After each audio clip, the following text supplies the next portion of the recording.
The first thing I remember is the sound forks stopping mid-air as my sister pulled her boyfriend toward me, her smile already mocking before she spoke. Christmas lights flickered across her face when she said it. "This is the failure of our family."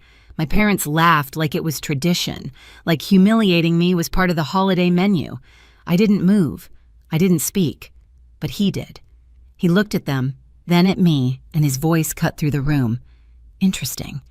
Because she's not the one who's done. And that was the moment everything quietly shifted. My name is Serenity Hale, and for as long as I can remember, I've lived at the edge of every room in my own home. Even as a kid, I learned how to move quietly, how to carry plates without clattering them, how to stand where the light didn't reach, how to leave space for the people my family actually noticed. Most nights, dinner felt like a stage play where everyone else had lines. Lila always sat in the center under the bright chandelier, her plate filled first. Mine was whatever was left when the serving dishes came back around cold vegetables, a broken corner of bread, the smallest piece of chicken. I didn't complain. Complaining only led to Diana's voice, soft but sharp. "Don't be greedy, Serenity." She said it so often it became a kind of rhythm in the house. Richard barely looked in my direction unless something needed fixing. A broken faucet, a late bill, a chore. Lila didn't feel like doing. I was good for tasks, not attention. He called it building character, though somehow Lila never needed the same lessons. She got new clothes, new clubs, new opportunities. I got lectures about being realistic and grateful. I remember one winter afternoon, Lila forgot her project for school, some elaborate poster Diana helped her with. When the teacher called about it, Richard didn't ask Lila why she left it behind. He turned to me instead, irritation ready in his voice. "Why didn't you remind your sister?" As if my role wasn't to live my own life, but to keep hers from falling apart. Lila didn't even look guilty. She never did. In our house, guilt was something assigned, not earned. The older we grew, the more invisible I felt. My achievements, small, hard-won, vanished in the shadow of her performances. I remember earning a place in an art program downtown. I came home with the acceptance letter, heart racing, thinking maybe this time they'd see me. Diana read it in silence before placing it neatly on the counter. "Lila has dance that day," she said, "and we can't be driving all over town." When I didn't respond, she added, "Your mother would want you to be practical." The acceptance letter went into the trash that night. Lila's dance costumes arrived 2 days later. Money disappeared the same way my chances did, quietly. Payments meant for my classes, my savings, my future. Redirected into Lila's needs, new shoes, competition fees, weekend trips. I learned not to ask where my portion went. Asking only made Richard sigh like he was tired of educating me. "We invest where it matters most," he'd say. I always knew what that meant. The funny thing is, no one ever called it favoritism. They called it support. They called it doing what's best. They called it family. And I believed them because believing made the house feel less cruel. Still, I wasn't entirely blind. I had my own small rebellions, late nights, drawing in the laundry room studio above the washers, saving scraps of my allowance in envelopes hidden behind detergent bottles, building a quiet world where I didn't have to earn a place at the table. But even then, even with all the clues, a part of me thought things might change someday. That if I worked hard enough, stayed steady enough, quiet enough, I'd be invited into the warmth they reserved for her. It took me a long time to understand that warmth was never meant for me. That was the day I learned my place in this family. It happened quietly, the way erasures always do. A missing name, a shifted glance, a door closing without sound. I was in the office late, the kind of evening where the city outside feels like a distant hum. Lila's voice carried from the break room, bright, rehearsed, careless. "My sister doesn't have a real career," she said loud enough for laughter to follow. "She just floats around. Adrian only keeps her around out of pity." I didn't step in. I stood behind the half-open conference door, one hand on my laptop bag, breathing through the familiar sting. By the time I walked past them, the conversation had already changed, as if the insult had never existed. But the next morning, the real blow came. My concept file, weeks of work, was gone from the shared folder. In its place was a new version renamed Polished, just enough to look like someone else's idea. Lila's initials sat in the signature line. I stared at the screen longer than I should have. The cursor blinked, patient, indifferent. A soft knock broke the stillness. The intern stepped in, shoulders curled like he was trying to disappear. "I saw her download your file yesterday," he whispered. "She deleted the original." His eyes flicked toward the hallway. I didn't know what to say. I nodded. Not at him, at the pattern, at the cycle so old it felt like part of my bloodstream. I opened the access logs. There it was, her username, the timestamp, the deletion, the upload, clean, intentional. During the afternoon meeting, Lila told the story again. Serenity dropped out of everything when we were younger. She always crumbles under pressure. People chuckled politely. Adrian didn't. His gaze shifted toward me for half a second, like he was reading something in the space I occupied. I kept my hands still on the table, fingers resting on the cold edge, silence wrapped around me like an old coat, heavy but familiar. I didn't correct her. I didn't defend myself. I didn't ask why she felt entitled to rewrite me year after year. When the meeting ended, she brushed past me with a smile that didn't reach her eyes. I just smiled. I didn't go home after that meeting. I walked out of the office, down the elevator, and into the cold evening like I was stepping underwater. Cars moved, people talked. Holiday lights blinked against the windows of downtown buildings. None of it felt connected to me. I kept walking until the cold burned enough to make everything sharp again. When I finally stopped, I was in the co-working space 2 blocks from our agency. The keypad clicked under my fingers. The lock beeped open.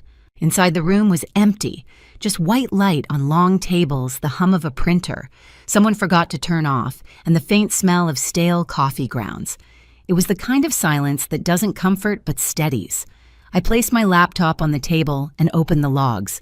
Every timestamp was a small betrayal. Lila downloading my concept, the deletion, her upload, the edits. Then the email she sent Adrian late at night claiming the original direction had flaws and she had fixed it. I didn't react. I just kept scrolling. Access logs don't lie. They don't gossip. They don't twist stories. They only reveal what someone actually touched. I copied everything into a folder I labeled plainly documents. Then I started collecting. Payments, bills, transfers, screenshots of budgets she'd signed without approval, emails where she hinted that I was overwhelmed, not ready, emotionally inconsistent. She had built her own version of me in the system, one that justified taking my work, my credits, my place. It wasn't new. It was simply the first time I had proof. At midnight, my phone buzzed. A text from my aunt, a photo of old paperwork she found while cleaning, payments my mother had left for me, savings meant for my future, the ones that disappeared when I was a teenager. "Your mother wanted you to have these," she said. I stared at the screen long enough for the blue light to sting my eyes. Then I added the files to the folder. Around 1 a.m, I walked to the back corner of the space where floor-to-ceiling windows overlooked the dark city. Snow had started falling, fine whisper-light flakes drifting under the street lamps. I watched them until my breath slowed, until my pulse steadied. Then I opened a new spreadsheet, a simple one, a list of everything I had built at the agency, clients I brought in, campaigns I directed, projects Lila had claimed, folders I created, budgets I balanced, hours I logged. It stretched longer than I expected. Most people think revenge feels hot. Mine was cold, methodical, a sequence of small administrative actions, typed, saved, filed. The next morning, before anyone arrived, I went to the old studio above the laundromat on the edge of Aurora, the place where I built my first freelance jobs. The machines downstairs rumbled, shaking the floorboards the way they always did. The air smelled like detergent and warm metal. I slid open the storage drawer. My old drives were still there, wrapped in a scarf from years ago. I plugged them in and waited. Folders bloomed on the screen, early sketches, concept drafts, original styles that eventually became the agency's signature tone. All mine. All the seeds Lila grew her reputation from. I took what I needed, not out of spite, but because it was mine to take. When I returned to the office, Adrian was in the conference room, staring at his laptop like he was trying to outrun a headache. He looked up when I walked in. "Sit," he said softly. I did. He turned the screen toward me. My file. The one Lila claimed. He tapped the corner. Your metadata's still inside. Of course it was. She changed the name, not the backbone. He opened the access logs next my folder from the night before. You pulled everything he said. I nodded. I didn't push you into this, did I? No. And you're sure you want me involved? I thought about it. About silence. About what happens when you speak and no one listens.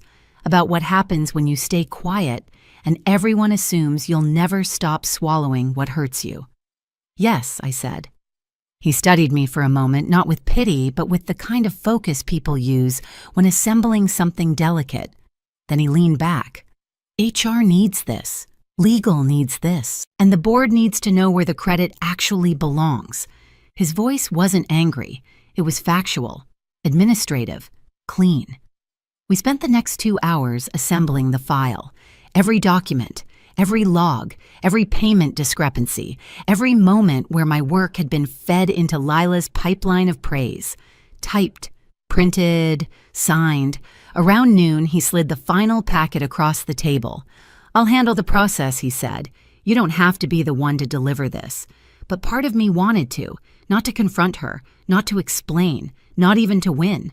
I wanted to stop being the silent witness to my own erasure. I picked up the packet.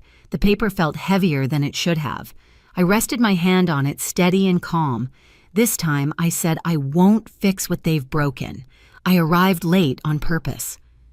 Christmas dinner was already in motion when I stepped through the doorway of my father's house. The air was thick with cinnamon-roasted meat and the kind of laughter that sounds rehearsed. Lights glowed too warmly against the cold outside. Every year, this house tried to convince the world it was a home. I stood near the hallway, letting my coat drip meltwater onto the tile. They didn't notice me at first. Lila was busy performing spinning small stories for distant relatives, retelling successes she hadn't earned, leaning into Adrian's shoulder like she owned the room. He wasn't touching her back the way he usually did. His hand hovered a moment, then dropped. When Richard finally spotted me, he gestured to an empty chair at the far end of the table. Sit. We've been waiting. His tone implied it was my fault for shifting the picture. Diana's eyes flicked over me, coat, shoes, hair, as if checking for flaws. Try not to make an entrance, she murmured. I didn't answer. I took the seat at the edge, half-shadowed the way I always had. Dinner resumed. And then inevitably, Lila rose from her chair, pressing a hand to Adrian's arm as if inviting applause. I want everyone to meet my sister, she said, voice bright. This, she paused, smiling with practiced sweetness, is the failure of our family. Richard laughed first. Diana nodded, almost proud of the line. Conversations tapered off into that familiar hush of communal cruelty. The sound was the same one from childhood dinners, the one that told me to stay small, stay quiet, let the moment pass over me. Adrian didn't laugh. He set his fork down with a soft clink. The room stilled around the sound like someone had drawn a curtain across the noise. Christmas music from the kitchen speaker faded into insignificance. He looked at Lila, then at her parents, then slowly at me. Interesting, he said, voice low and steady, because you're fired. The sentence landed without force, without theatrics, just truth, placed gently in the center of the table. Lila blinked, confusion flickering across her face. What we're done, he added. Effective immediately. A few relatives shifted, unsure whether to pretend they hadn't heard. The silence wrapped itself tightly around the room. Adrian reached for his tablet, swiped once, and connected it to the living room TV. The screen brightened, washing the room in cold light. The first file appeared the original concept documents, my name embedded in the metadata, then the access logs, time-stamped, unedited. Lila's username glowing beside every action she thought no one would trace. Download, delete, upload, slide after slide documented what she had taken, not just the file, but months of work, client strategy, design drafts. Her voice shrank as the evidence built itself. I didn't, she began. He didn't look at her. You did. When the payments appeared transfers, she initiated budget approvals. She signed without clearance. Richard sat back in his chair, face tightening the illusion, finally cracking. Diana opened her mouth, then closed it. She had no script for this. Adrian continued calm as ever. The board received the full report this morning. HR has already processed the termination, and the final note— He clicked once more. My portfolio appeared. The actual one, the campaigns I built, the projects I led, the clients I brought in. Years of work hidden behind their narrative. Serenity, he said. Eyes on me now, not asking for permission, simply stating, reality is the co-founder and principal strategist of our agency. She always has been. No applause, no vindication, just a shift in the air as if the house itself had been holding its breath for years, and finally exhaled. Lila stepped back from the screen like it burned her. You're choosing her over me, Adrian looked at her with the same quiet finality he'd used all night. I'm choosing the truth. No one looked at me directly. They couldn't. The story they built had collapsed in front of them. I sat there, hands folded loosely, heart steady. For the first time, my silence didn't feel like surrender. It felt like authority. Seattle didn't feel like a fresh start right away. At first, it was just distant gray mornings, unfamiliar bus routes, the sound of rain against a window that didn't belong to any version of my past. But distance has its own kind of mercy. It gives the mind room to breathe, to unfurl, to rethink the shape of a life. My new apartment was small, with clean walls and a single plant I kept near the window. The city outside was quieter than Aurora in winter. No rehearsed laughter, no curated family image, no roles I had to play, just the steady rhythm of rain tapping softly like it was checking in. Adrian helped set up the new office, not out of obligation, but because he understood the difference between space built for survival and space built for living. We kept things simple: wood desk, soft chair, a few pinned sketches from campaigns that were actually mine. Work felt different here, lighter. Not because it was easier, but because no one was trying to take it from me. I didn't cut my family off. I just stopped orbiting them. Whatever consequences they faced, audits, questions from relatives, fractured stories they handled without me. Silence can be cruel, but sometimes it's the only language people understand. On Christmas Eve, a year later, I cooked dinner with coworkers who had quietly become friends. We packed extra meals and walked them to a shelter nearby. The air was cold, but the kind that wakes you up, not the kind that freezes you in place. When I sat down at my own small table afterward, I placed the best portion on my plate, crispy, warm, perfectly chosen. No one told me I didn't deserve it. No one measured my worth against someone else's appetite. The moment was quiet, almost nothing, but it felt like a life finally folding into itself, whole, unbent mine. I used to think survival meant staying quiet long enough for someone to finally see me. Now I understand silence differently. It isn't emptiness. It's a door I can choose to open or close, a room no one enters unless I allow it. I stopped asking for a family that only clapped when I failed. And once I stepped away, the noise they made never followed. Wherever this story finds you, may you feel the steadiness of walking toward a life that answers back.